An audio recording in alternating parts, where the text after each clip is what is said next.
خدمت دوستان. بنده مصطفی بیات هستم، کاوشگر. خدمت شما عرض شود شغل اصلی و کار من مرمت و بازسازی در بناهای تاریخی، پیمانکار ساختمونه. از سال 76 کاوش میکنم در کوه بیابون. تجربه دارم و اساتیدی داشتم که زیر نظر ایشون یه سری علم یاد گرفتم و دارم اینا رو انتقال میدم خدمت عزیزان. ببینید، ما از سال 1401 شروع کردیم در اینستا پیجی رو زدیم به نام همین رمزین 40 و تقریبا 2 سال و نیمه که داریم فعالیت میکنیم. گروه تلگرام داریم.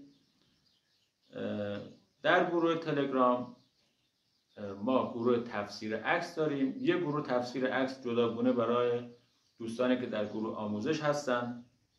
مطلبی که ما در این چنل قرار میدیم کاملا مستنده و اگر احیانا موردی باشه که تجربی باشه اعلام میکنیم که این تجربه شخصی یا تجربه اساتید هست. متاسفانه در مجازی میبینید که خیلی از استادنماها مطالب کذب و چیزای مطالب مندراری دارن ارائه میدن. ما اینجا فقط مستند علمی و قابل دسترسی و پیگیری مطلب در اختیار شما قرار میدیم. خدمت شما عرض شود که ما یک گروه آموزش داریم. این گروه آموزش ما تنها گروهیه که در مجازی ضمانت داره. یعنی ما چند تا 7 گروه داریم، چند تاش دوستانی که وارد میشن حق انصراف دارن تا 24 ساعت. دوستانی که وارد گروه میشن مطالب رو 24 ساعت پالایش میکنن.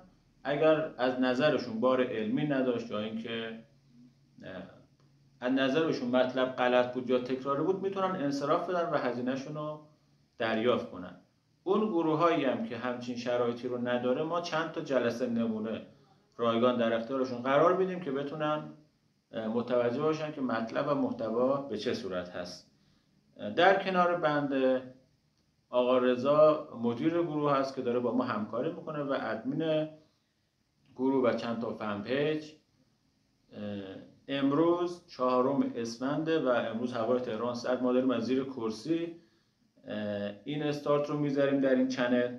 از این به بعد محتوایی که روی این چنل میاد لطفا دنبال کنید. ممنون که تماشا کردید. ما رو لایک کنید، ساب کنید و زنگوله رو فعال کنید اگر دوست داشتید.